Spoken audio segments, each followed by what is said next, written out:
elements of the perception are not equal in the amount of influence they have, and also in relation to the different dimensions. For example, if you're looking at investing, you're going to look more at the economic stuff.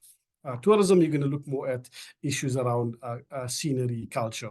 But I mean, these basically form what they constitute, what constitutes in a sense the brand perception elements.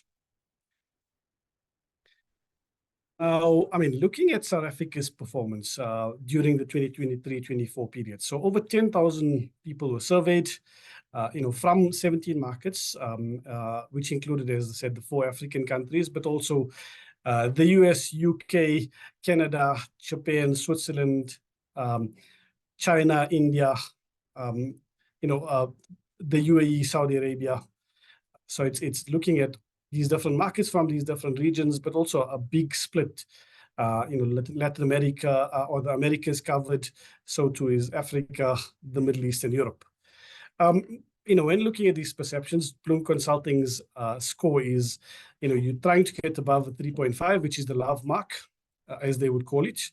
Between 3 and 3.5 is moderately positive. So you're looking at those issues. And then under that is where we're getting the negative and the moderately negative. When looking at South Africa's scores here, you can see, we score very highly in terms of nature, scenery, 3.8, sport, 3.67. And I mean, the disable is crime, which seems to be, which affects all the countries measured, but also, I mean, significantly from a perception-based perspective is the fact that you have to look at coverage of crime, and that, that may not necessarily be a representation. So as we said, yeah, the main positives, we see, and I mean, a lot of this then can be related to tourism, natural assets, scenery, sports, arts and culture.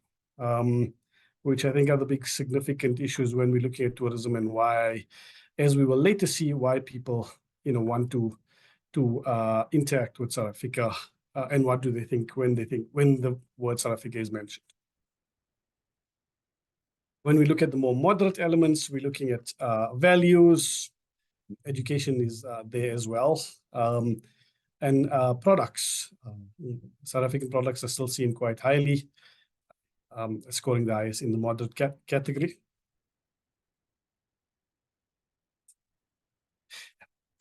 When we're looking at the biggest negatives, basically that draw down or drag down perceptions, safety and crime seems to be there. There's issues about foreign policy or global causes, but that's closer to the 3 mark. Now, I think significantly on this, when we're looking at the tourism perspective, in the survey questions, 48% of people said that they would like to tour South Africa for South Africa's scenery, arts and culture, 37% for basically people, culture, values, and 33% for climate. And in terms of, safety and security, 62% cited it as a negative, and followed by the far-off nature of South Africa by about 19%. Now, I mean, key in looking at, or the perceptions-based study was focusing on people who are familiar and who are non-familiar, people who have experienced versus people who have heard of the country. And we can see, that people who experience the country generally have a much more positive view of the country, whereas people who aren't familiar with the country, as you're saying, don't score it very highly. It only scores, it scores much lower on virtually all the categories measured. The trick, though, according to how we look at this, is you want to look at that gap between perceptions and reality, because the idea is to ensure that the familiars and the non-familiars have the same idea of South Africa. That's when you can say perception and reality are the same, or what you see is what you're going to get, or what you think of is what you get. When we're looking at this gap, you can see issues such as well-being. There's a 0.7 gap in between the scores of familiars versus the scores of non-familiars. Similarly, issues around, even products, 0.75. That's the one increase from the 2022 study. Crime, 0.6. But you see, when we're looking at issues such as sports, such as arts, such as culture, you can see the gap is a lot less, the 0.4 and the 0.3. And the idea is to get that gap, as close to each other as possible. That then means that the brand is improving, but also what is being advertised or perceived of is what is being experienced. Now, as part of brand South Africa is because this is the second iteration of the study, we want to see whether or not the brand is improving or getting worse, and whether the gap is in. And the best way to see this is if you're looking at the gap, whether it's remaining or increasing. And we see across all these different dimensions, there's a reduction in, even in the issues such as safety, and you just see that the gap moved by 0.4 down. In issues such as, even the ones we did well in issues such as sports, culture, the gap also narrowing. Only in the products category, the gap has increased, by less than 1 decimal point. So it's not as big an increase. And according to the methodology, generally, can be attributed to statistical bias, and within the error range of the study. So now, looking at these elements, they then formed what we would call these 5 dimensions. So when we're looking at the dimensions, you're looking at the dimensions of exports, investments, tourism, talent, which is basically studying and working, and prominence, general prominence. The study seems to point to the fact that in all the different aspects we've actually improved, except on the tourism one, where again it's a less than a decibel move in the dimensions, which can be attributed to statistical or error sampling.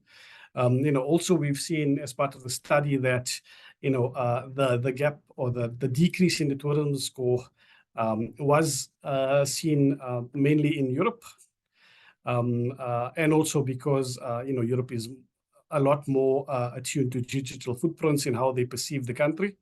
Some issues haven't been have media coverage of many issues has actually negatively influenced that. Amongst the Middle East, Africa region, if we're drilling down to that, all the dimensions have seen an increase. Also, I think more significantly is the fact that tourism is one of the few aspects where Bloom Consulting and us both look at the fact that reality is different to perception. And reality is actually better than perception, as seen by the numbers of tourists. We've seen a 43% rise in tourists from the US last year, between January and November, 39% overall in the whole year, 38% from Europe, increase last year. Even though you're looking at those perceptions, and that's, as I said, because media coverage and unfamiliarity continues to be a big aspect. But in looking, so you see prominence has seen a big increase, and we'll talk about that in the next few slides.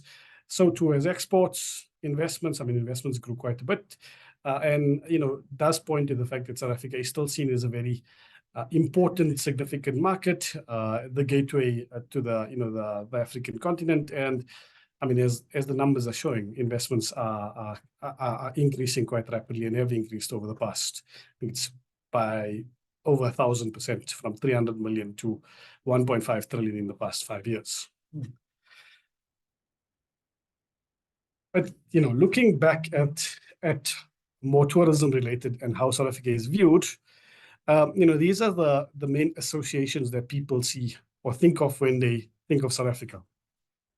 And we're looking there, we see wildlife, we see animal watching, we see safari, we see basically tourism related, in a sense, ideas generally still the tops of how people see South Africa.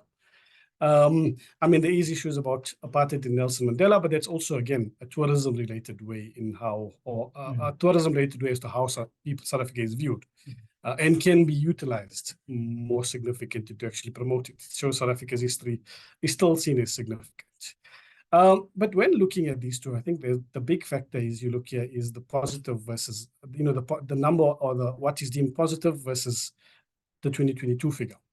So we see an 11% increase in positivity to South Africa, showing that, the brand or the country itself is actually being seen better now than it is. You see this in the decrease in the poverty score, and the fact that we see good as being, one of the aspects in what is associated with South Africa, mainly because of South Africa's stances politically.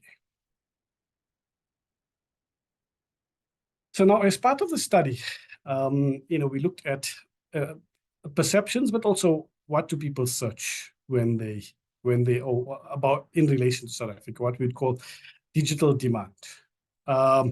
Digital demand basically is, the main brand tags looking at those 5 dimensions about South Africa, but also then comparing South Africa. A key factor in looking at reputation is looking at how reputation compares to other reputations. South Africa, for example, increased its score by 1.2 in the most recent edition of the Global Soft Power Index, but we actually fell 3 places, mainly because all the other countries improved their scores by an average of 3. So we were doing well, but not necessarily as well as others. So when we're looking at numbers here, South Africa with its over 14 million searches last year, broken down into the categories. I mean, you can see that tourism and prominence are the 2 largest categories when searched, 8 million for tourism. Although, I mean, these numbers are, as the study seems to point to, less than, our competitors. Just have to look at the numbers there, of Turkey or Turkey, Brazil for prominence, Vietnam. But in saying so, there's been an improvement in the amount of searches, or an increase in the amount of searches. So we see for tourism, it's 17%, the highest increase. We see an increase in prominence of 10%. And so, the gap is being closed.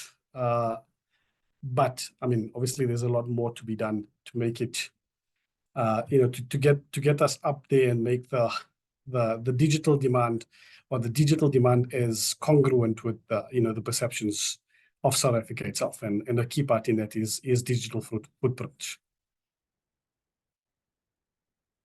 Now, I mean, when looking at what is searched on South Africa, on these 5 dimensions, I mean, we can look at the other dimensions, but tourism has, the most searches. And we're looking at destinations, you're looking at animal watching, in the 800,000 destinations, over 1 million.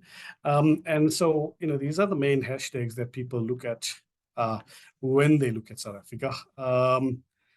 And I mean, from a tourism perspective, even local gastronomy, which falls under the provenance category, can be seen, or can influence and be seen as tourism.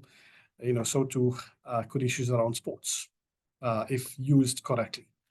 And that does potent and provide good opportunities, to actually influence and ensure that the brand results in an actual offer.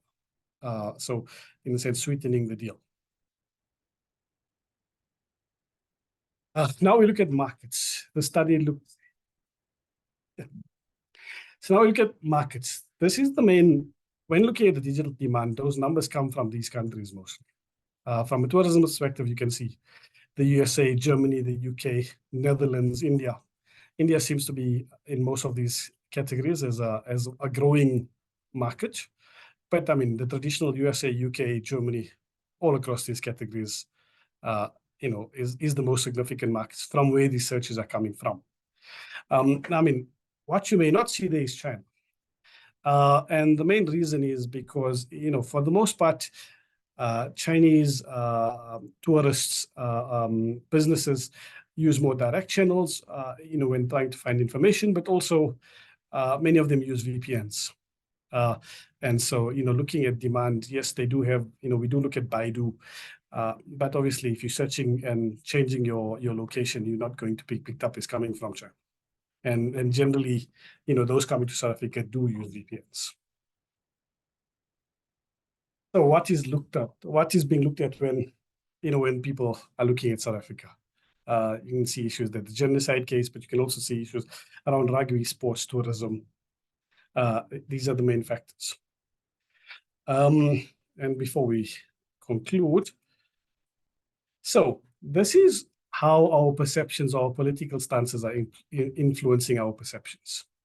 We can see there that it's, on our peacekeeping, it's improved our perceptions in the views or in the minds of over 60% of people. Similarly, when it comes to Israel-Palestine, we specifically asked about the genocide intent case, over 50% saying it's actually made them see South Africa better. And even in the more contentious issue of Russia-Ukraine, you can see 34% say it's improved, but the big 50% say they don't even really worry. So it actually makes no difference. And basically, as we're seeing, good, for example, is now associated with South Africa in terms of associations. Our score in prominence has improved. I think we're only behind the UAE and UK, as we'll see in the next slide. So this is how we compare to the other different markets that we looked at on the 5 dimensions, specifically your exports, your prominence, your investments, your talent, and your tourism. As we can see, most categories we are actually in third behind the UK and UAE. The UAE is seen as one of the most successful brands in the past couple of years, mainly because of its economic strength, but also it's placed a big emphasis on reputation. We've seen it host the Dubai Expo, COP28, and I mean, these big events do improve perceptions, and we can take lessons, but we basically just behind there. On tourism, we seem to be the least. We're sitting at number 7, mainly because also, many of the countries surveyed or benchmarked, Vietnam, Thailand, are big tourist, Egypt are very big tourist destinations, but also there's a clustering in the numbers. So yes, the actual results are on the ground are different to how the perceptions are. Second last slide. So I mean, the big issue in our, at least we should all give ourselves a hand, because South Africa has been seen as improved in the minds of 45% of people surveyed. Look, there's only a 4% decrease or drop. So there's a net positive of 41% of people see South Africa better in 2023, 2024 than when compared to 2022. And I think more significantly, because obviously perceptions is compounded, and so this comes from an increase of 32% in 2022. So we've got an increase of 32. We've actually increased that increase by 13%. And that, I think, is mainly a result of intentional activities aimed at actually influencing and enhancing the brand. That's been taken by government agencies, and also because business now still sees South Africa as a good place to invest in, and South African products remain seen very positively in the world itself. And yeah, those are the main views from the study, specifically, as I said, looking at tourism as one of the components. How it relates to the offer is something that we different agencies are working on, and this is why we're having this discussion today. Thanks so much. Thank you very much, Ibrahim. Lots of insights there for us in South Africa. Lots that we have in common with countries around us in the region, and some issues that are different for us. I hope that one of the things that will come out, or that will be germinated from the discussion today, is certainly that we need to grow a comprehensive study on the perceptions of the region, I know we have many. I know that Brand SA and SA Tourism also compare their findings together with GCIS and also their insights, and it definitely helps us to improve communication. But I think the time has come for us to talk about how we take this region-wide. So colleagues, we are now sitting at 70 participants. We have lots of media from across the region, locally from South Africa, as well as from other countries in the region. We welcome them.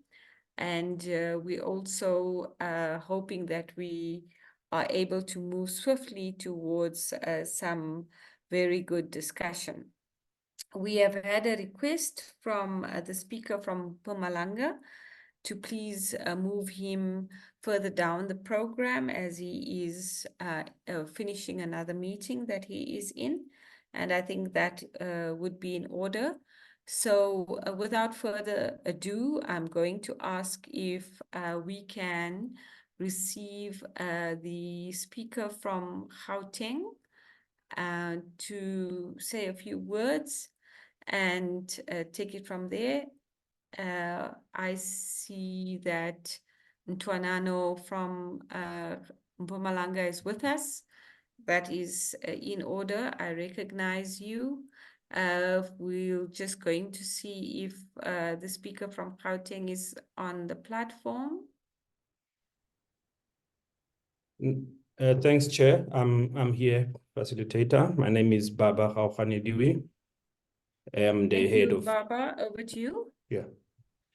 Thank you very much. I am Baba Gaukhanediwe. I'm the head of destination marketing at Gauteng Tourism.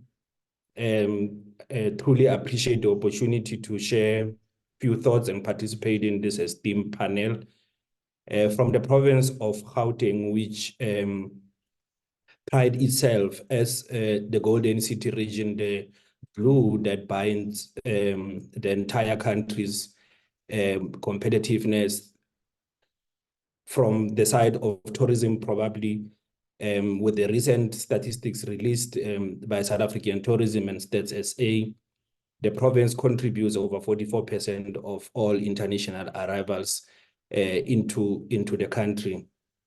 Of those amounts, just of the 3.9 million that came to Gauteng, it added to the already 8 million that visited the country in the previous year under review. That's a significant contribution. It's over 44%. And that says if we're to get the country working, if we're to get the region working, and if we're to get the continent working, Gauteng needs to perform 3 times more than any other person. This is a positioning we take with humility. This is a positioning that as a result of this, we have looked at ourselves as a competitive city region, not just driven by geographic boundaries, but most importantly by economic boundaries. Gauteng has everything to do with northwest towns of Klerksdorp, of Potchefstroom, of Rustenburg, towns of Witbank, towns of Parys in the Free State. Therefore, regional integration as part of the key content for this conversation will need to start with us in our local communities. Hence the approach to take the city region approach, which looks at economic boundaries. Visitors don't care when they are in Mahalis or they are in Hartebees, that they are in Northwest, and 400 meters, they are in Gauteng. They are looking for quality experiences that is seamless. There is no different tax regime in Gauteng compared to in the Northwest. So it's very important for us as we pioneer towards Sadc and continental regional integration, which starts that here in our own locations. As a result, issues that have been highlighted in the perception studies around events, issues that have been highlighted about what drives perceptions. Gauteng is quite big, with 9 billion just injected out of hosting signature event. We feel that we offer a blueprint in which can be pioneered towards how the region uses this, whether it's the Vic Falls Carnival, whether it's the Bushfire Festival in Eswatini, or it's the desert raised in Gaborone. We think we have a blueprint that we can use to drive those numbers and also ensure competitiveness in our space. So I'm looking forward to the conversation to see how we aggregate, firstly, our own domestic offering, consolidate, visit, know our own provinces, know our own hood. Before we jump into the regional space, how do we know the region? How many of us are encouraging our own markets to visit the region and ensure that there's reciprocity before we move into the European and the American markets? We're also looking forward to media also looking broadly, because media is not homogeneous. With the digital footprint and the surge in social media, almost all of us are media practitioners who are generating content, and with social media being about affirmation, we need to see more pictures of us in the bridge that connects the three countries. We need to see ourselves in images that shows Africa in its totality, and not just iconic structures like Eiffel Tower, Wall Street and the like, which continues to dominate imagery that is about tourism. Imagery about tourism in South Africa should reflect a Pan-African approach, should reflect a South Africa and the region that is rooted in the African context. We should also look forward to how, as media practitioners, we report about issues of crime. And in South Africa, the most controversial issue remains how we become the only country probably in the world that unprovoked every quarter announce our crime statistics. Thank you very much.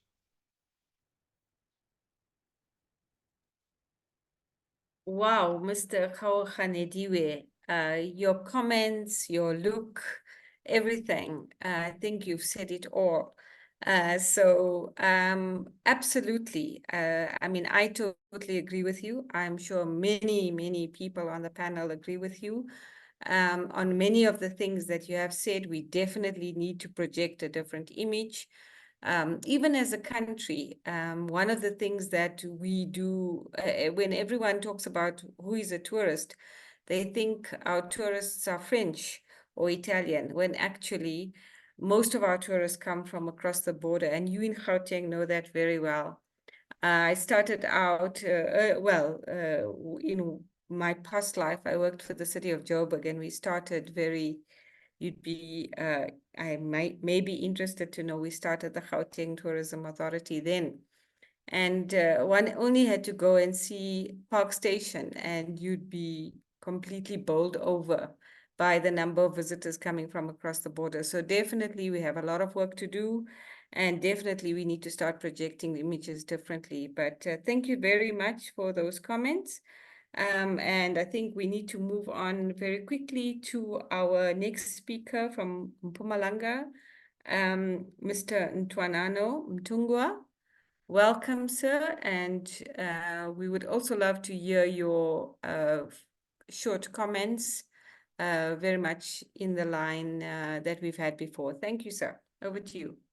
All right, thank you very much for the opportunity.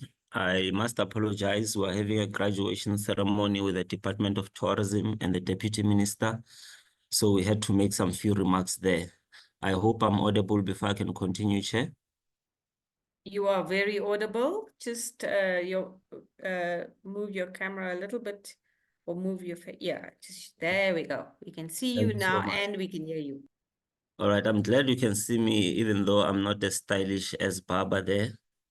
And I will just like to appreciate his input and the presentation from Brand SA.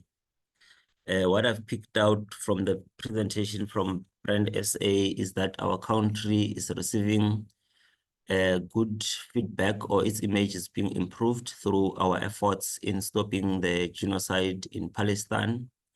And the peacekeeping efforts that we are involved in across the world. So this improves our perception as a country that is for peace, that is for global cooperation. So that bodes well for the tourism industry point of view. Our efforts in Palestine, they bring us closer to the Arab countries and the Chinese those who become our global partners in multilateral engagements internationally. We have realized that as Mpumalanga, and as much as we are close with these countries from a political point of view, we are not generating as much tourism as we should from them. We are still focusing on the traditional source markets, whereas there's an opportunity to bring in the UAE, Iran, Saudi Arabia, China, and all our BRICS partners to really market ourselves to them and really diversify our source markets going forward.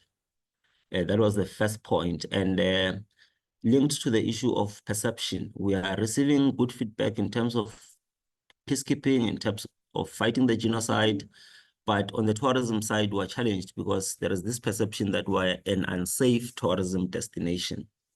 So we therefore need to leverage these good perceptions that are out there in the world about us to ensure that we focus very much on ensuring the safety of tourists. And we believe that the only way to do so is to involve the local communities that are around tourism attractions, is to bring the social partners, such as traditional leaders, government on board, so that they also become a stakeholder and they have a share in the tourism value chain.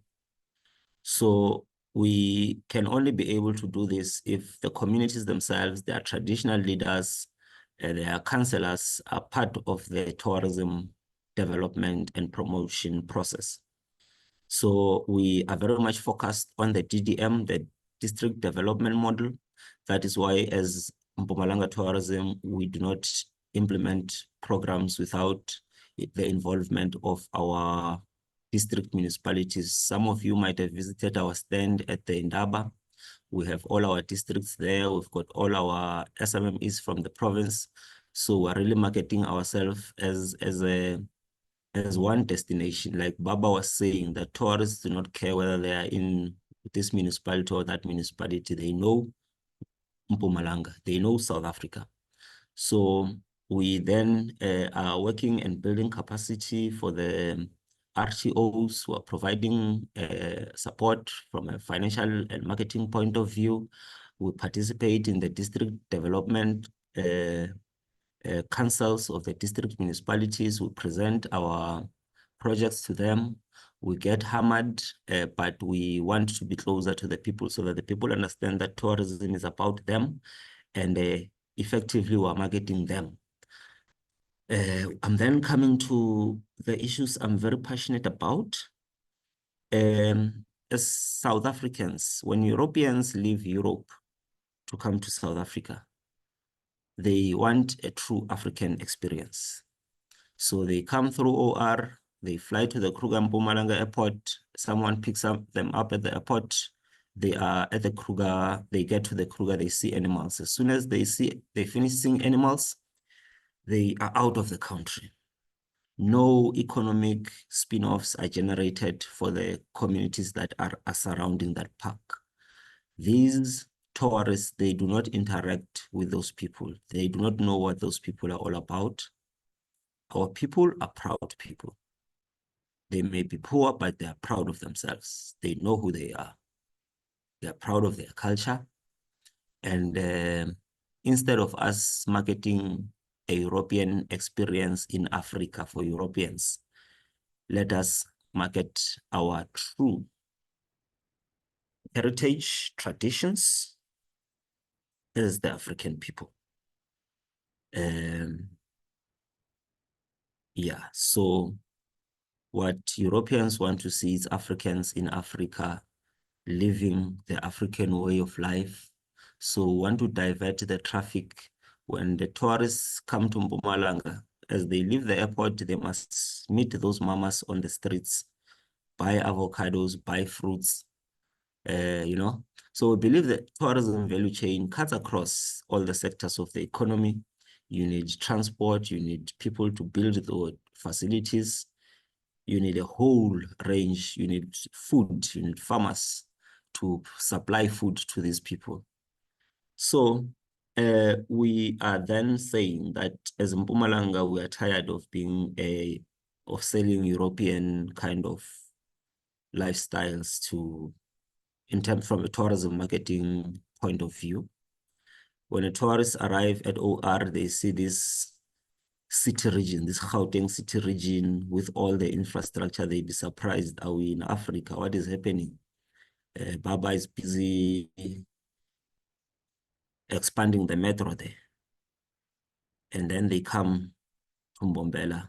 They go to the airport like I've been explaining. So what I'm saying is that we want our people to get involved in tourism. We've got a number of programs to ensure that they become involved.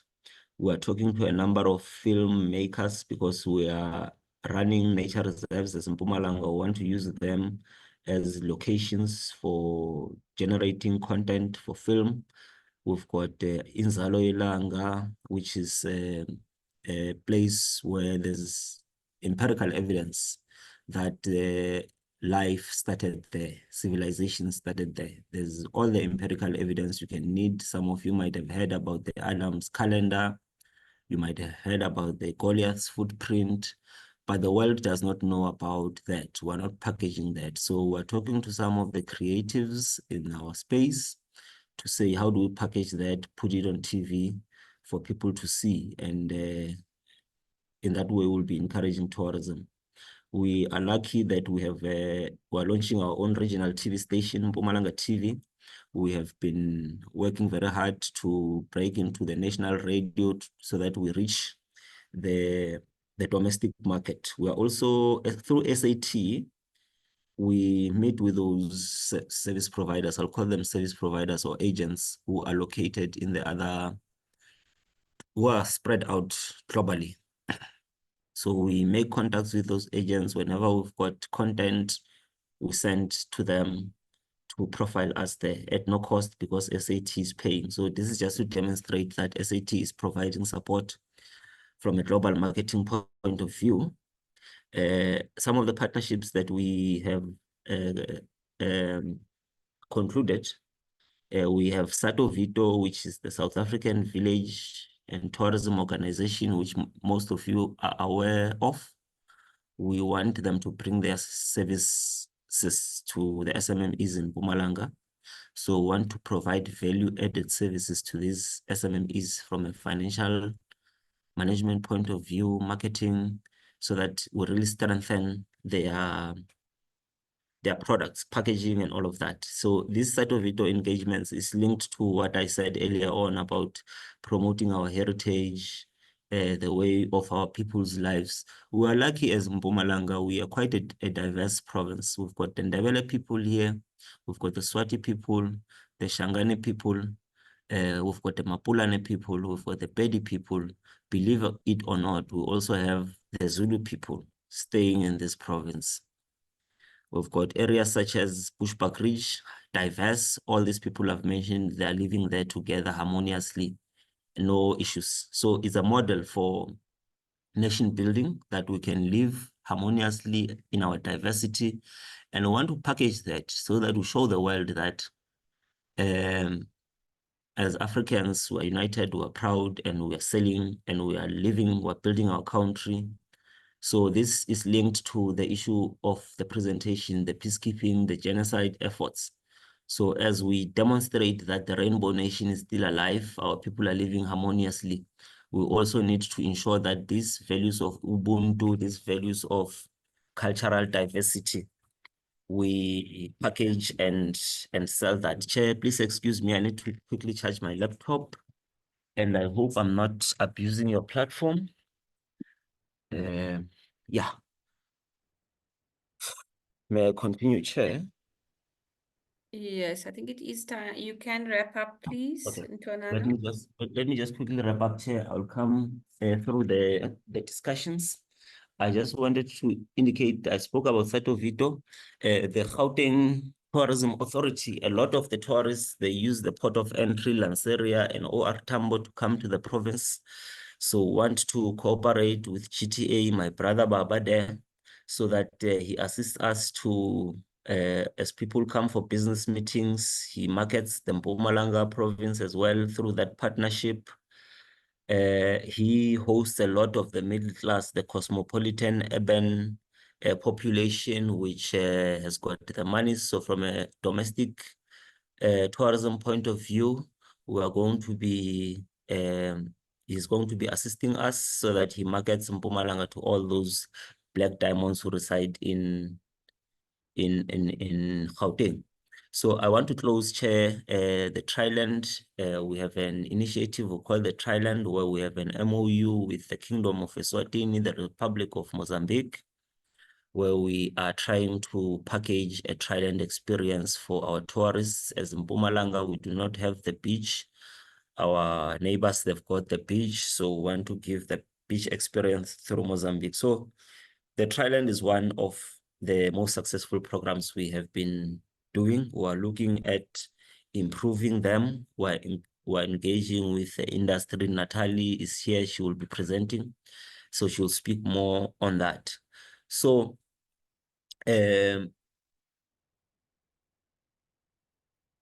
close, we want tourism to not just be tourism, but to be an economic sector where our people play a role. Their diversity, their way of life is promoted, is preserved, and that becomes the draw card for tourists. When the tourists, when they come to Mpumalanga, they go and visit the village. They go and live the way. We have started doing this at a small scale, but the challenge for us has been to really firm up and strengthen the safety issues, address the perception issues, so that these tourists are able to go into our townships and live money with our people. So we want to appreciate the opportunity. We'll be part of the discussions. That was just my opening remarks. Thank you very much. Thank you very much, Mr. Ntungwa. I think you've said quite a few things that warrant discussion, and they also are questions that many of us are asking ourselves. And I think, I just want to pick up on two of the issues that you raise. I think the one relates to direct or indirect benefits. Definitely, there is room. And the research that Brand SA as well as SA Tourism does together with GCIS demonstrates that the one key insight is that the perception for many, many tourists is different from the reality. So we've got to change the perception, but we've also got to see what we do or how we can help change the reality. We want to change the perception of our region as being an unsafe region as compared to others. We also want to change the reality in that we want to make it a safer region for tourists to visit. And also we want to see more direct benefits. And in fact, all of the research shows that, including the research that we've just seen now, is that South Africans, and that also includes people in the region, are known for their sense of Ubuntu, are known for their friendliness, and certainly when tourists meet them, they find that aspect.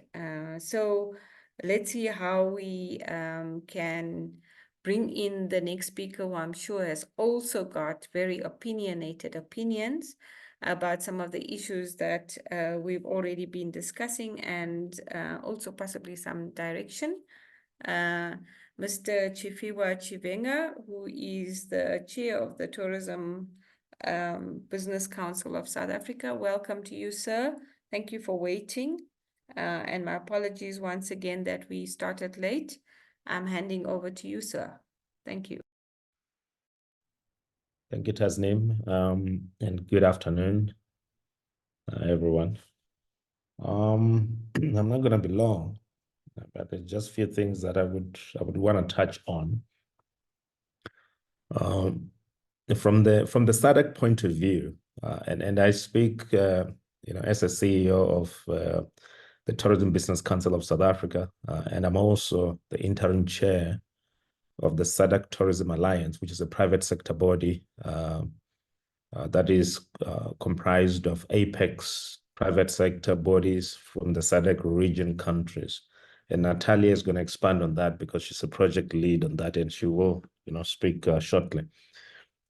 I think, from all the presentations that have been done, and when we look at tourism, in South Africa and in the region, we all know that majority of people that are traveling, within the region are those that live in the region. And we've seen that in the case of South Africa, that most of the people that we call tourists that come into South Africa are those that are coming from the region and those that are coming from the continent beyond the region. And of course, those that are coming from other source markets outside of the African continent. And those that are coming outside of the African continent, there are just over 2 million visitors that comes through in South Africa from the South African point of view. I think the numbers have been shared from the region point of view in terms of how many tourists visit, our country. I think what I would want to emphasize, for the purpose of this conversation, is that as much as we do know that, we are rebounding from the effects of COVID, we do know that some markets have rebounded fully. We do know that some markets have not rebounded fully, and we still have the years of COVID that we still need to plow back from the growth point of view in terms of international arrivals and, of course, the regional movement of tourists. So we need to keep that in mind, that as much as, the numbers, may be looking good now, the numbers still need to do better than what they are in order for more people that have left the employment due to COVID to come back, and for young people within, South Africa and within the region, to be able to get, jobs through tourism. So our job, in my opinion, should be to ensure that the region itself is attractive to the international tourist. We tried to do this in the past by using what we called RITOSA, which was the Regional Tourism Association, that governments of the region through Sadc put together, which didn't work because of the fact that other countries were not honoring their obligations in terms of making sure that the entity works. That had to be dissolved, and we're still in the process of finalizing that. From the private sector point of view, we then started to talk to each other, and then we have this Sadc Tourism Alliance that Natalia will talk about. So it shows that it is important that as a region, we get together, we pull together our resources in order for us as a region to be attractive. And to be attractive to the world, we need our journalists within the region, within various countries, to cover tourism in a way that is appealing to the international markets, in a way that it promotes traveling from those countries to South Africa, and in a way that will increase the number of tourists that are looking into South Africa. I'm not saying by any chance that we should ignore other news that are happening within the region, but I'm saying that we need to also have a balance of putting, the facts, on the table, especially to the international, the consumers outside of the region, so that they can see what actually is happening in the region. There are a lot of things that are good that are happening. And of course, there are a few things that one can say have happened in the past years that may not be so good, but I'm going to focus on the good, that has happened within the region and, within South Africa as well.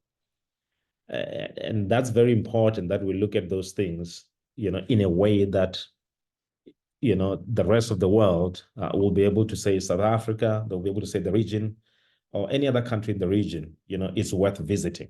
I think we tend to focus more on the things that, sometimes mostly, the bad news that happen in the region, but less on the good news that happen in the region. I was reading one report that's put together by the World Economic Forum that looks at the Tourism Development Index. And it really shows how, as a region in Southern Africa or Sub-Saharan Africa, how we are doing in terms of various aspects as far as tourism is concerned. And I think that there are things that we can choose from that. Issues of socio-economic development, how tourism is impacting communities, how, tourism it's helping with early childhood in various community by way of donations or any other means or forms.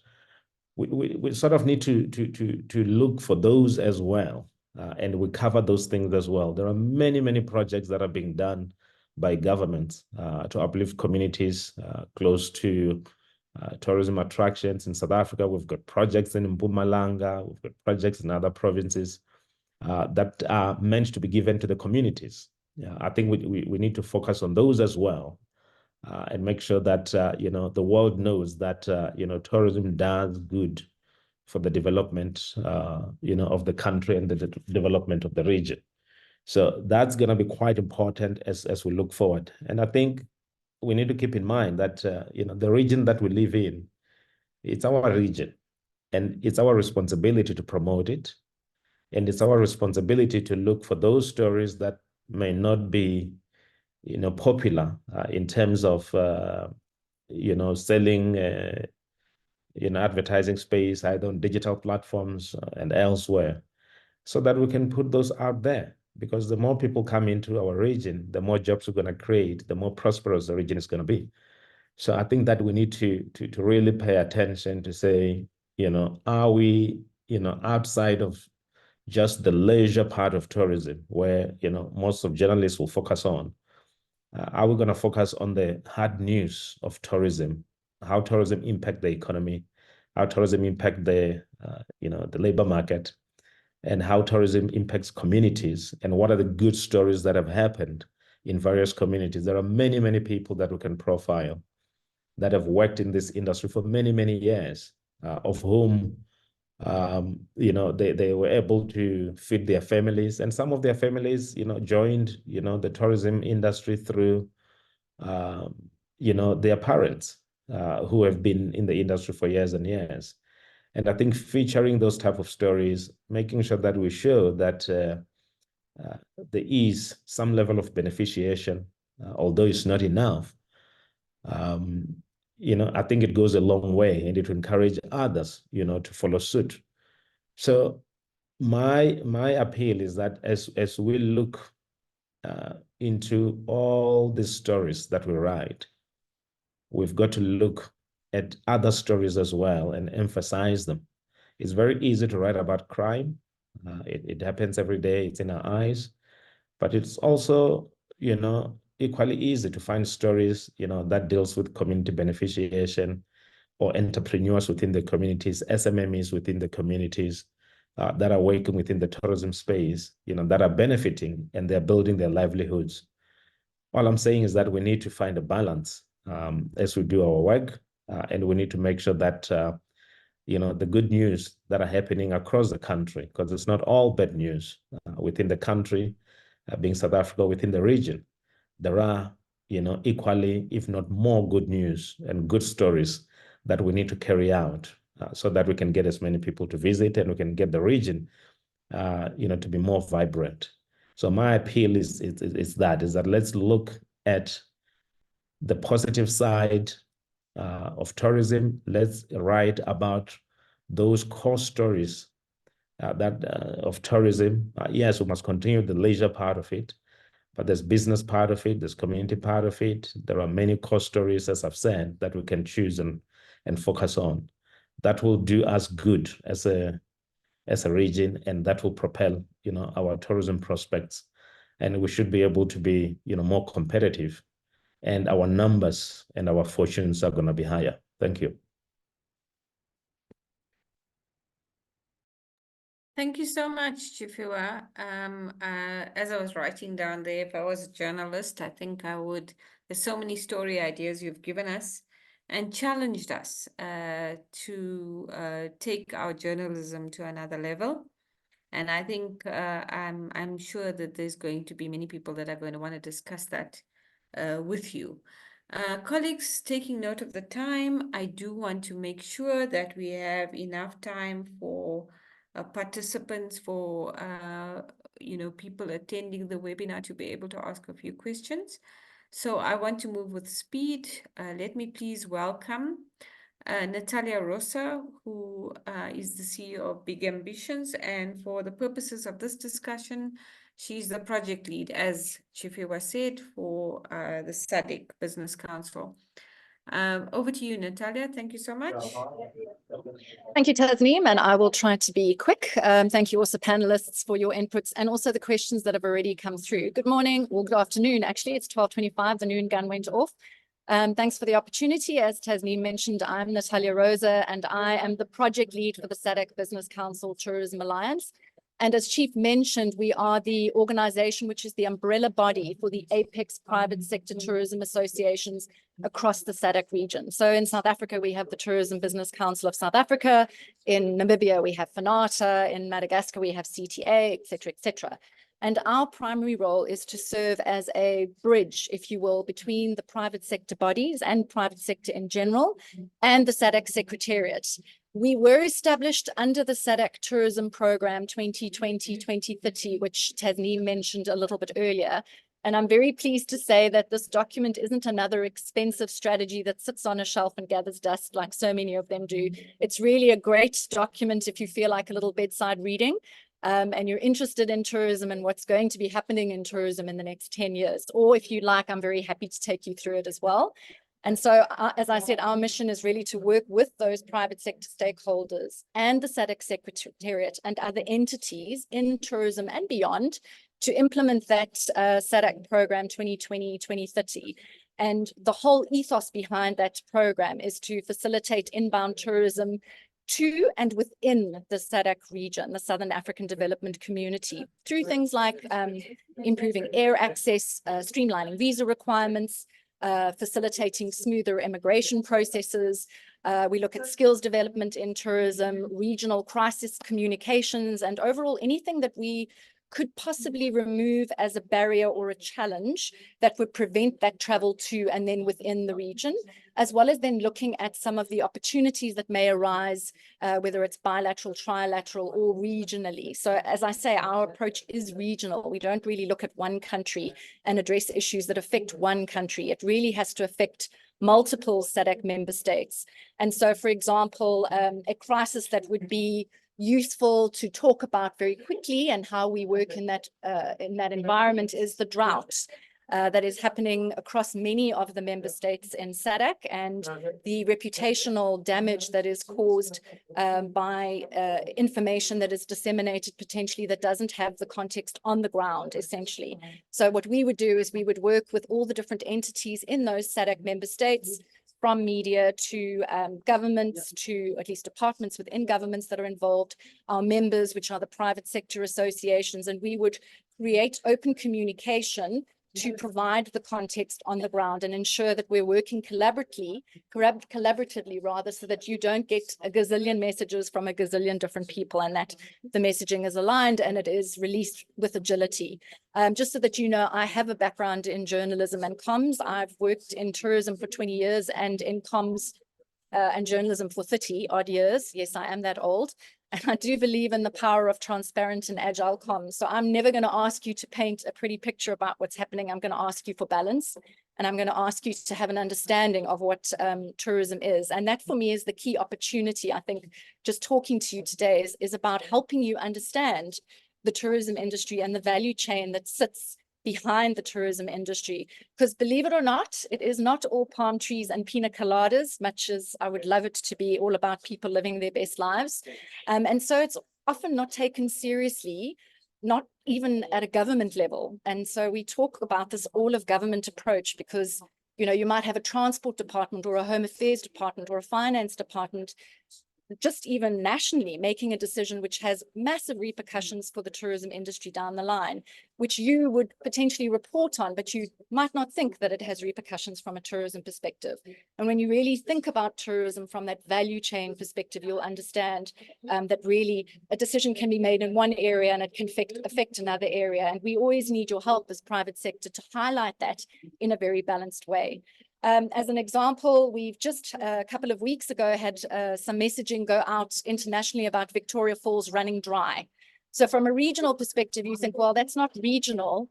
That's one country, that's or two, Zimbabwe and Zambia. But if you look at the impact of that keystone tourism the asset in the region and how that then impacts the rest of the region from a reputation perspective, and then tourists asking whether they should come to Victoria Falls or should they go to Malawi because there's a drought there as well, or should they come to South Africa because isn't Victoria Falls right next to South Africa, etc., etc. So really not having that balance and a real understanding of tourism does lead to confusion and misperception.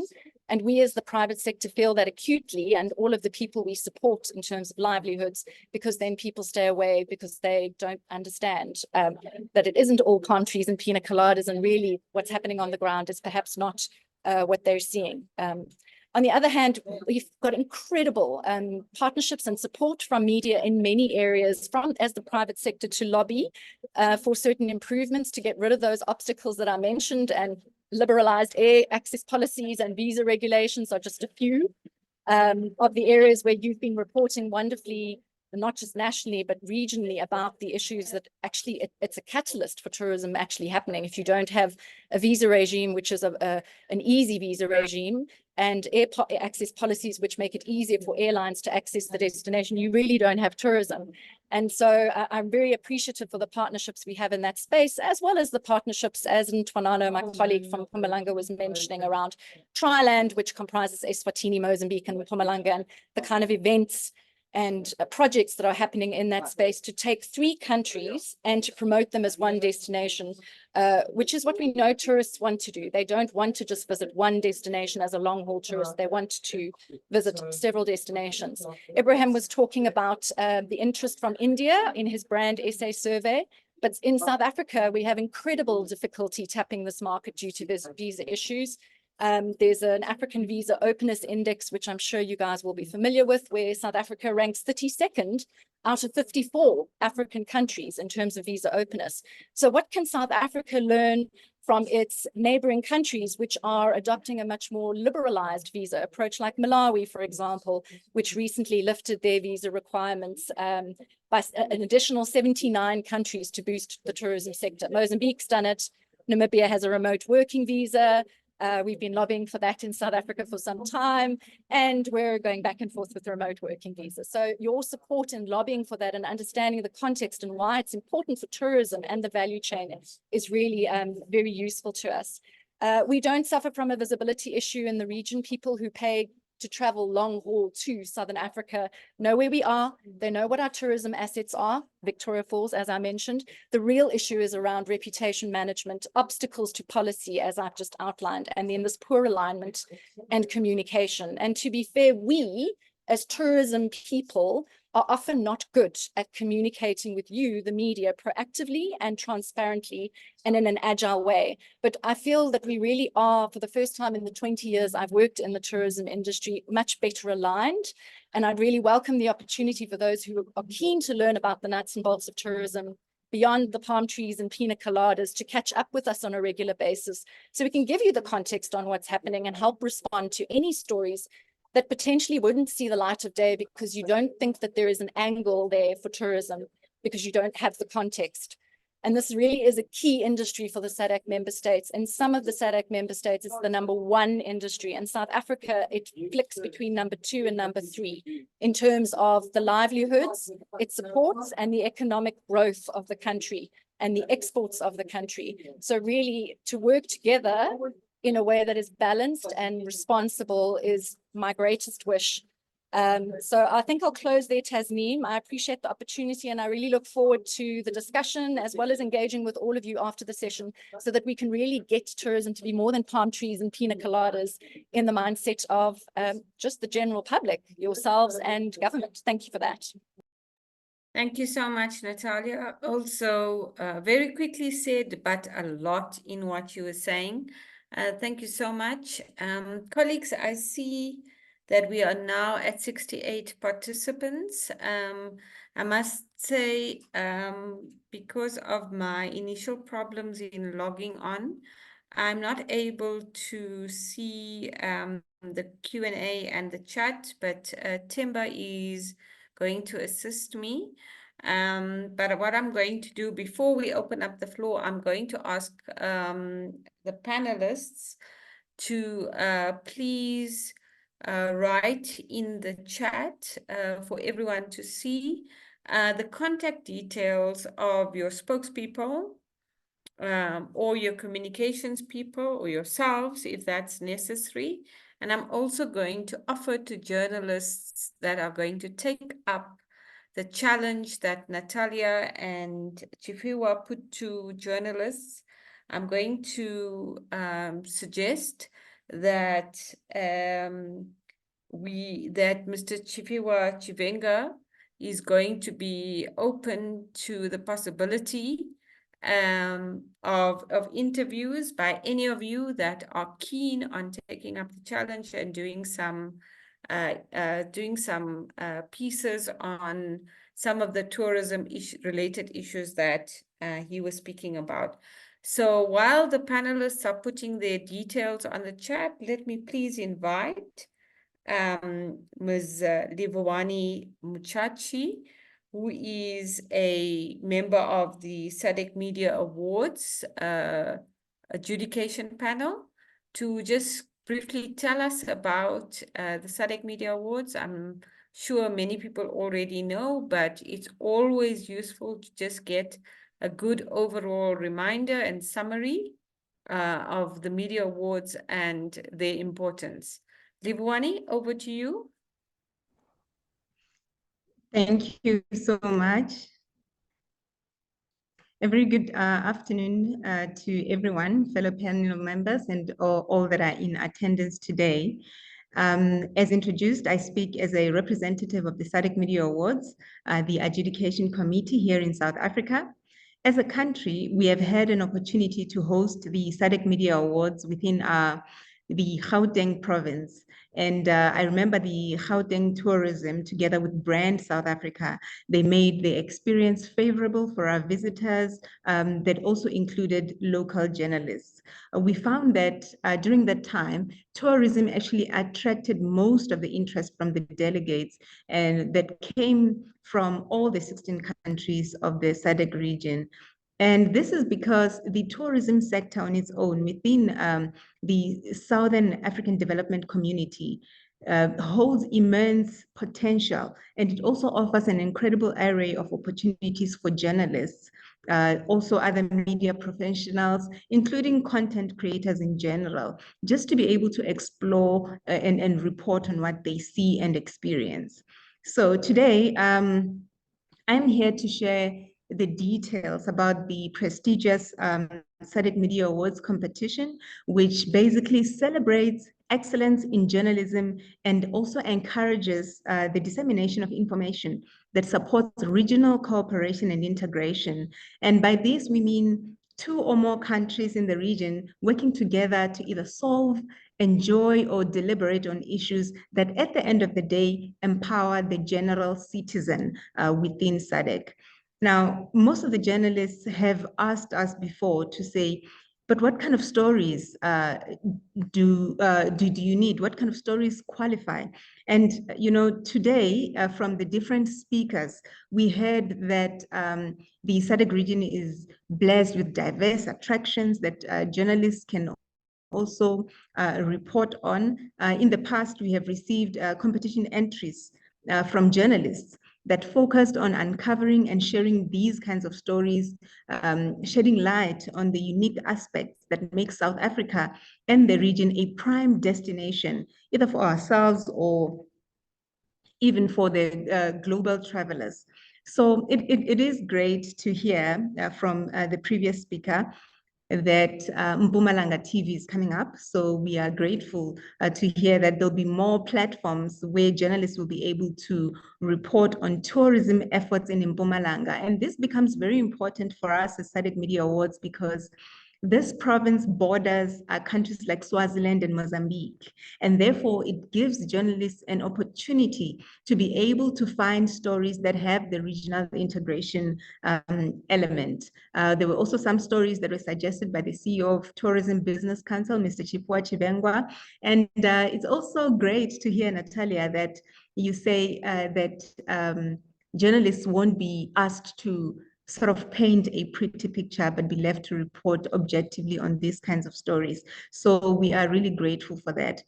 Now, just speaking directly to the journalists that are in attendance, is to say, when looking at tourism stories, there are, for instance, stories on ecotourism and conservation.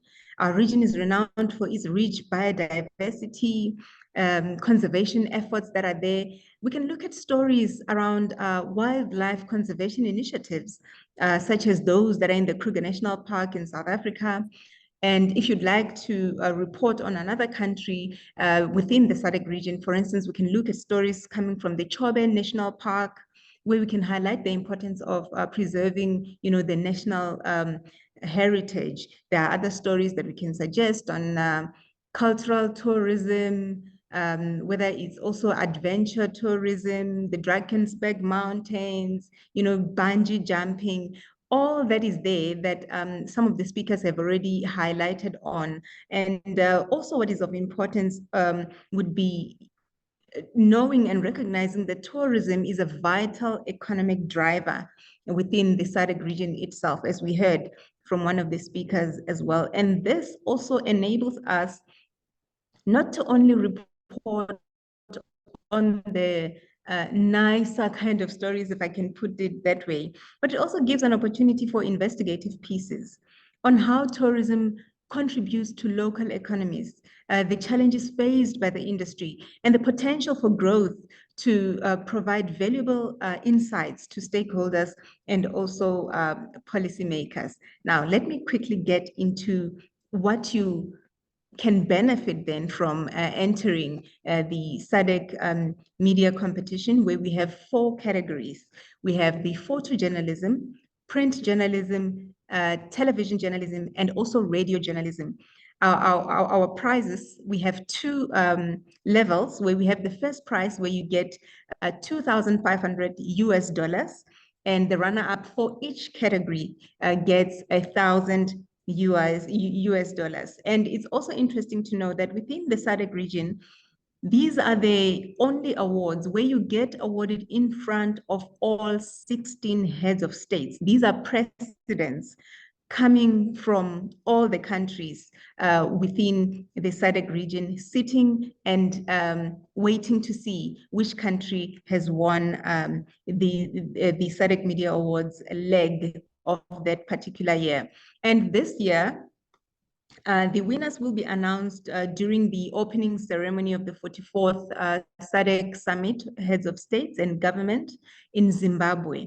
That is going to be happening later this year. You can go onto the website of the Sadc INT, sadc.int. You can also go onto the GCIS website and their social media platforms so that you can get to know more about the competition rules that are there, because they also include, for instance, if you're entering the print journalism category, you need to know that the minimum number of words for each story is 100 words, and that the maximum number of words that you can enter is 2,000 words. That is important when it comes to adjudication, because should your story be so great that it deserves to be awarded, but it's outside of those rules, then we won't be able to adjudicate on your story. For radio journalism, very quickly, the duration is from 1 minute to 30 minutes. And when we come to television, we're looking at the duration of 1 minute up to 45 minutes. And for photojournalism, you can either submit a single photo or a pictorial. And when it comes to tourism, I think this gives you an opportunity to take, more scenic pictures and be able to submit that pictorial spread of up to 20 photos. So we are really encouraging you to enter the competition and to delve into these diverse and enriching stories, just to make sure that South Africa is also counted when we go to the regional competition. I look forward to receiving great entries covered this year. The key to winning is to ensure that we see the regional integration element. Thank you. Thank you so much, Lebohane. I think, you've actually covered many of the issues, and you did it so well and so briefly that we obviously haven't had time to reach. But I think you have captured them beautifully. There's the bottom line to everyone here is there are thousands of stories, and there are thousands of angles, and there are so many different appealing angles that you could follow. And we encourage you. In fact, we are appealing, I think, from the Department of Tourism and the Business Council and the Sadc Council, we are appealing that we want more diversity in the stories. We want to Can you make it sure 130, please? Can we just please? Yeah, thank you. We're looking for a diversity. We want to see a diversity in journalism that reflects what is truly happening in our region. So I'm going to ask that we open up for a few questions for the next 15 minutes at least. And while we are opening up for people to put up their hands, let me start with some of the questions that have been placed on the Q&A. I will start with I'll start with one question. I can't see who posted the question, but I will repeat it. That the question says, with sports being one of the elements contributing to a positive perception outlook, the big question now is, how can we as a nation use sport as a tool to ignite both the nation's brand reputation and mood and positivity towards other perception dimension elements such as economic growth, which would essentially yield job and employment creation, and in turn give you a reduction in crime? Sure, I think that's one element we haven't spoken about. I'm going to quickly pick on someone that will answer that question. I see Ntwanano, you have your hand up. Would you like to give it a shot briefly? I'll be very brief. I can now see that you know me for long speeches. So sports tourism, we have an experience coming out of the 2010 Soccer World Cup that we have invested heavily on sports infrastructure in the form of stadiums and other facilities that support such. So we have an experience in Mpumalanga where we are working with TX Galaxy, the soccer team that is in the PSL. They are running they call them coaching clinics in the communities in terms of scouting for talents. And we've come in as MTPA to co-market with them. We were in Turkey sometime early in the year when they were off-season. They were traveling Turkey, playing friendly matches there. And we went as part of the delegation to make those tourism contacts. As indicated, I spoke earlier on about BRICS and how we are trying to get into the Arabs market. So TX Galaxy is very close to us in terms of, we support them in terms of their games.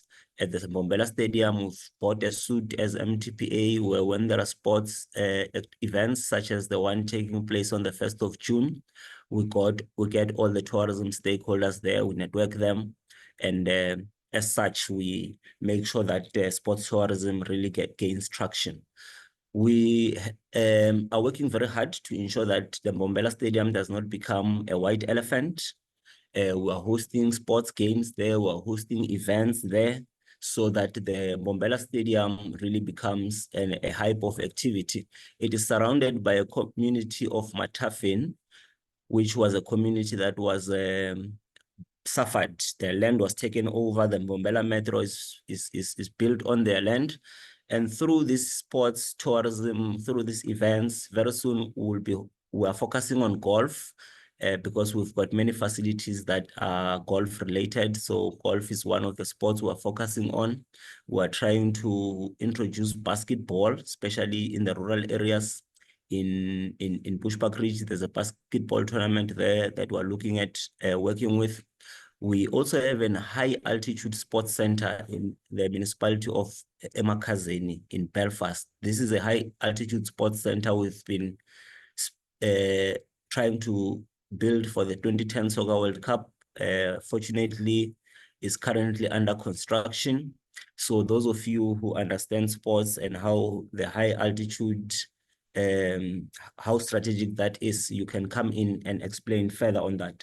So I'm then saying that our interest in sports goes to the issue of involving the community.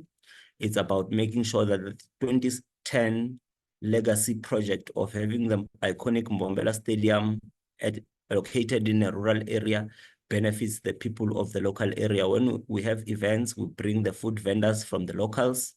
When we invite the arts and crafts guys to display and sell their products. So this is some of the efforts we're making to ensure that sports, arts, and culture become part of the tourism package. There are many events that we're co-hosting with the Department of Arts, Sports, and Culture, so that tourism is everywhere, is touching all sectors of society. Thank you very much. I hope I was not too long. Thank you very much, Mr. Mtungwa. I think that it's very, very true what you've said. Also, I think just in line with what you said in your opening remarks earlier, and also what other speakers have said, there's also a need to connect sports event to other regional tourism opportunities. So why not market a trip to the Victoria Falls when someone's coming to watch a cricket match, for example? I'm going to, Barbara, in the interest of time, I'm going to skip you. I'll come back to you if I do have time. I just want to quickly move on to some of the other questions. There's quite a few of them.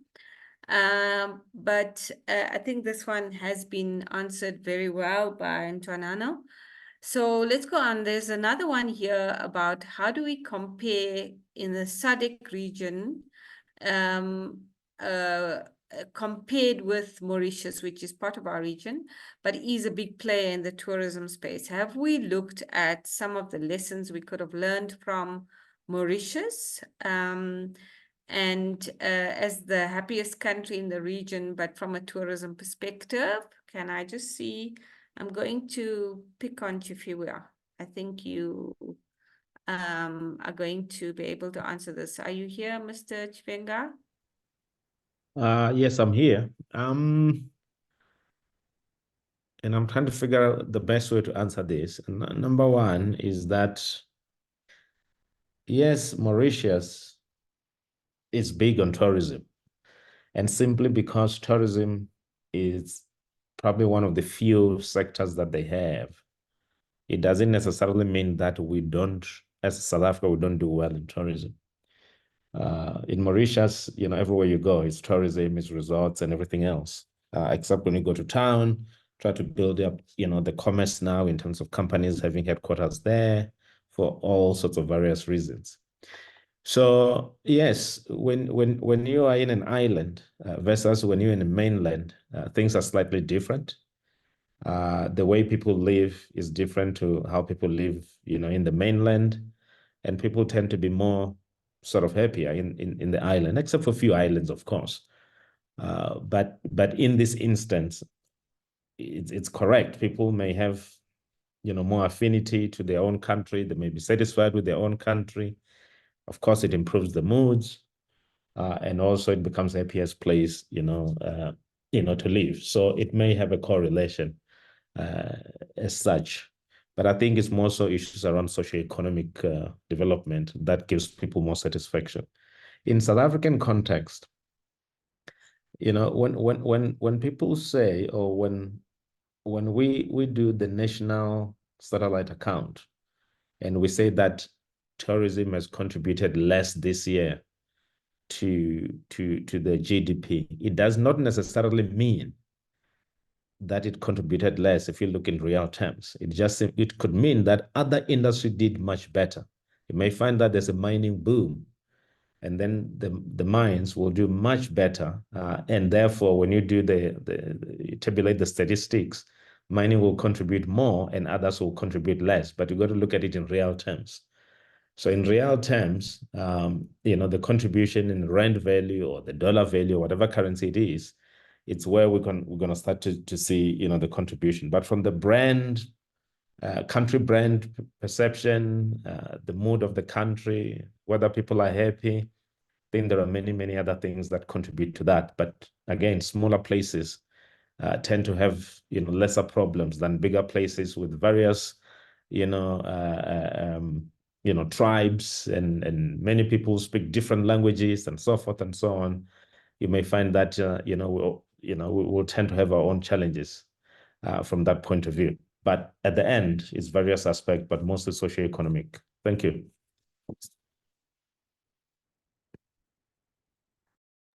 Thank you very much. I think Barbara has also responded to that on the chats for everyone to see. Thank you. Let's move on.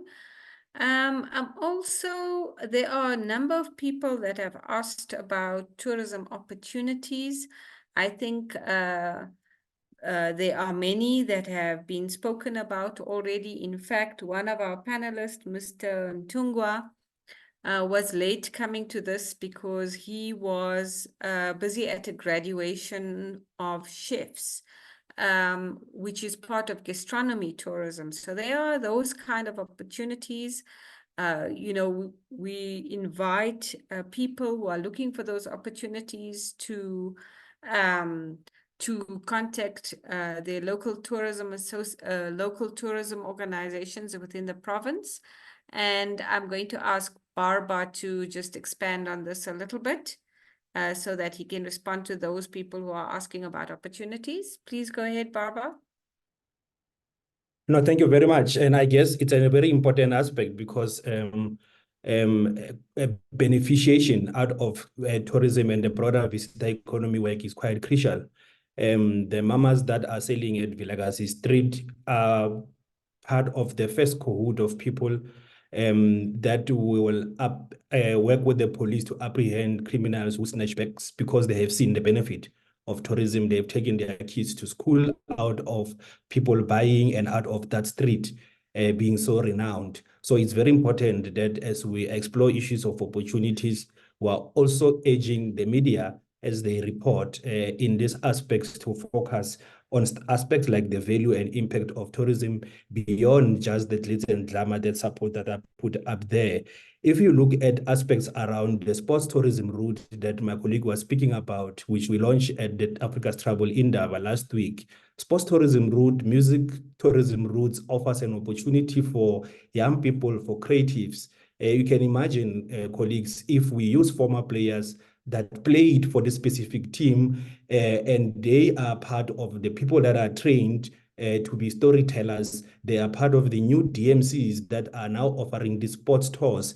They will say, I started here at Pefeni in the dusty streets of Soweto. We moved to Ellis Park Stadium. We are now playing at FNB. We have a home village at the Naturena. And this is the story of Kaizer Chiefs that comes from a former player who now runs a DMC. That is locally owned, a DMC that start doing sports tours. If you look at aspects around CAF Championship, for example, Mamelodi Sundowns continue to be a trendsetter, is permanently going to be there. But what happens to the community of Atteridgeville or Mamelodi when the Al Ahly fans from Egypt are here? Are we organizing themselves as fan clubs to be able to take them on a tour of Mamelodi, of Atteridgeville, and as they go back on a return leg, they are able to do the same. That's some of the ways in which we are able to enhance social and regional integration through the use of sports. Sometimes we are looking for answers in difficult spaces while we have things right in front of our eyes, with the people being the key advocates and storytellers. I think there are opportunities there that we should be driving for the Sadc region. Crossing the border from Botswana into Gauteng, we've got more than 10% of the people from Botswana coming for the Soweto Derby. But who's transporting them? What are the regulations? Is it wise for them to go back after 90 minutes of a match that ended in a draw? How do we keep them staying longer in the destination? So I guess as we leverage this important route, we can imagine the story of the rugby players in the Eastern Cape, if they are to start doing their work with the communities there and say, this is a street, this is a village that houses 4 world rugby champions, and how does it translate into sports DMCs that are able to narrate our story, our Amapiano roots. You can imagine if we say, this is a Kabza's home ground, this is where he started playing his music, he's doing global waves now, and these are part of the opportunities where storytelling could be integrated into tourism. We can have some of these people literally running successful companies, and with support mechanisms from the like of the TBCSA, from the like of the NDT support grant, and other tourism sector support opportunities. I think we can turn the tide, and the benefit should be the region. Thank you so much. Very ably answered. Thank you. Let's move on to the next question. There's a very specific question from Cliff Graham of KSFM about Paris, and he's saying that he doesn't see any move to promote the Vredefort Dome, the biggest and oldest impact zone in the world, correct? I think there is a project from the Department of Tourism. It's under the branch Destination Development, and there is actually something happening around the Vredefort Dome to build infrastructure to promote tourism over there. But I also think that it would be useful to just get in touch with the Free State Tourism Agency to look at the plans a little bit more deeply, and maybe that's a story idea for you as well. I want to come, colleagues, to a very important question, and I think it's directed to Natalia Rosa. And the question is, what is the plan for unique marketing brand for Sadc tourism in the region for a state member, as Visit Southern Africa with the opportunity to visit all country in one travel? And I think that brings us to the main point. Over to Thanks, you, Tasneem. And apologies, I'm now driving because I have to get to my next meeting, but it is a very good question, and I know it was posed by Gaylord. Gaylord, I hope your event is gaining much traction. Gaylord is from the DRC. Thank you very much for joining us. So essentially, it would be very difficult, and I think probably a bit trite, for us to create a one destination brand of Southern Africa because of the multitude of tourism assets and experiences that we have across the region that really appeal differently to different source markets, as well as to different market segments, from adventure to gastronomy, as Tasneem mentioned a little bit earlier. So when we market the destination as Sadc, we will probably never market it as one destination brand, because it would be almost impossible to deliver and convey the depth that the Sadc region offers. You would not, for example, market Europe as one destination because of the depth of experience that lies there. And so the way in which we tackle that is to work bilaterally and trilaterally with countries to market certain things. And so, for example, I mentioned Triland, where we would work with the private sector and public sector in Eswatini, Mpumalanga, and Mozambique to promote the destination as one destination, because there's a hook there. And all the journalists on the call will understand the importance of having a hook for a story. Well, it's exactly the same with marketing. You need a hook.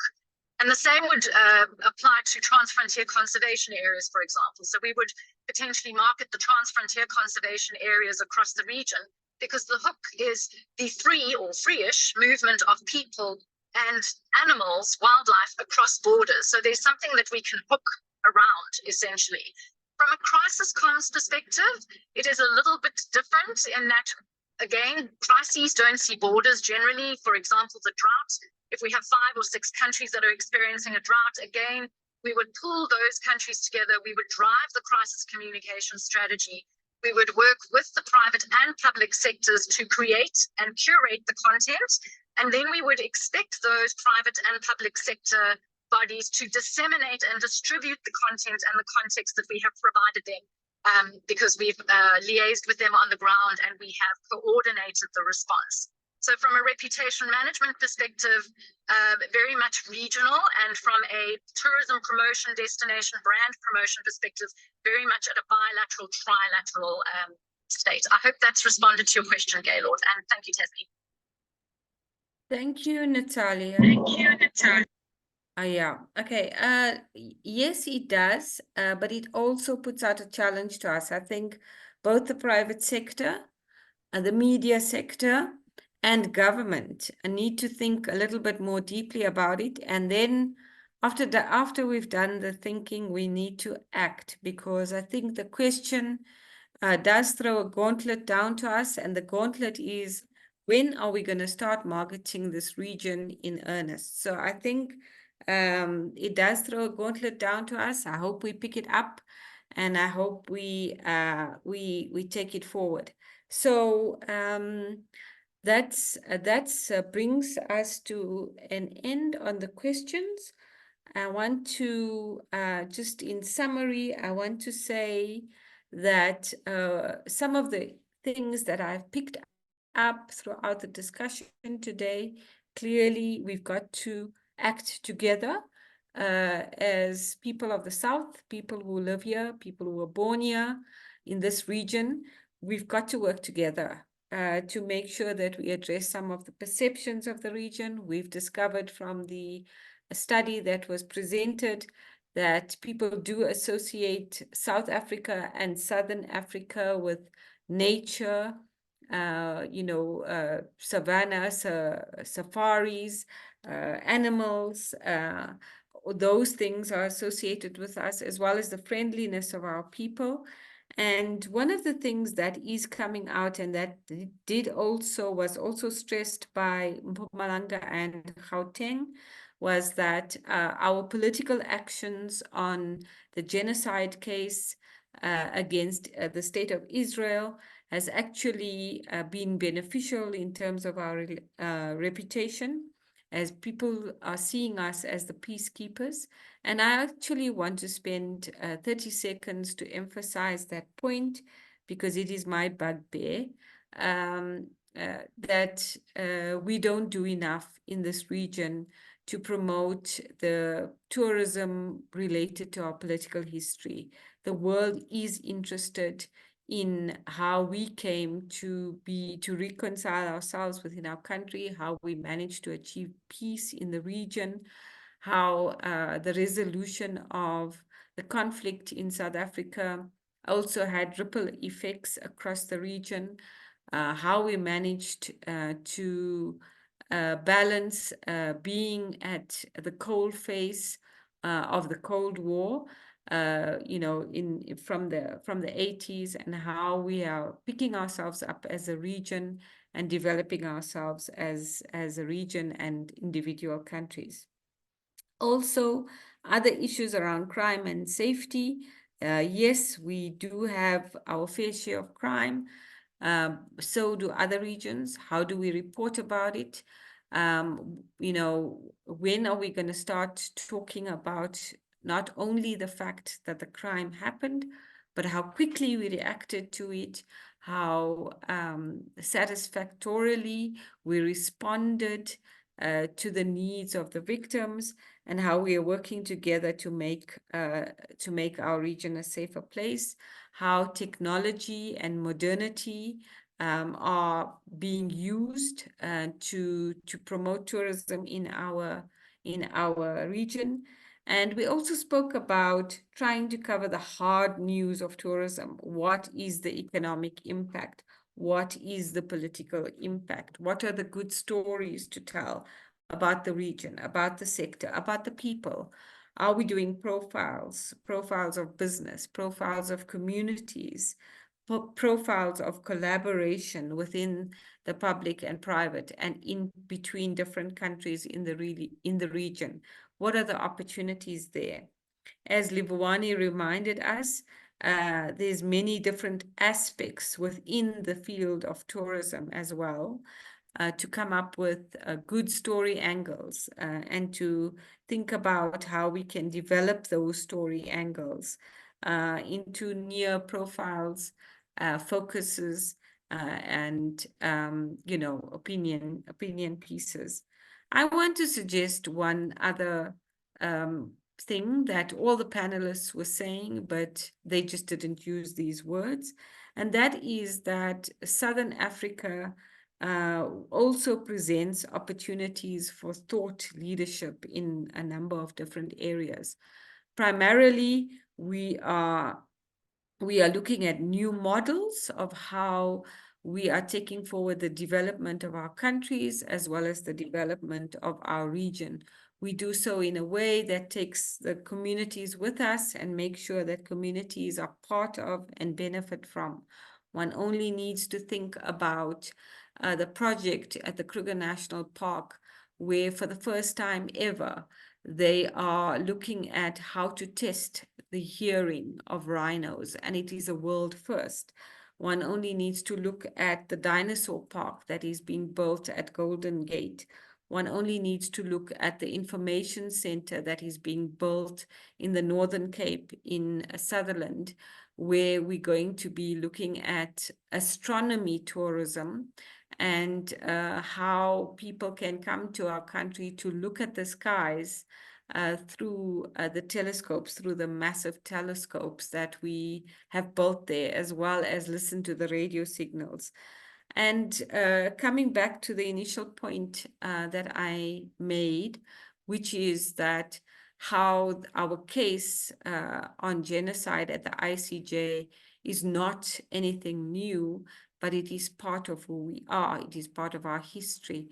It is part of a different political outlook that we as Southern Africans project. All these are potential story areas. All these are opportunities for those interested in the tourism industry, those interested in a career in tourism journalism, those interested in developing businesses, those interested in working in governments. All of these above are opportunities waiting to be grasped. So with that, I just want to thank the panelists. I want to thank them for participating. I want to thank them for being patient with us as we were a little bit late in starting because of our connection issues. I want to thank all the attendees who listened patiently and who passionately wrote their questions on the chat. And I want to thank most of all the GCIS for even coming up with the idea and for organizing all the logistics and being such a great support. Thank you to everyone. May I wish you a really great afternoon, and I hope to see you grasping some of these opportunities in the near future. Thank you very much. I hereby call this webinar closed. Thank you.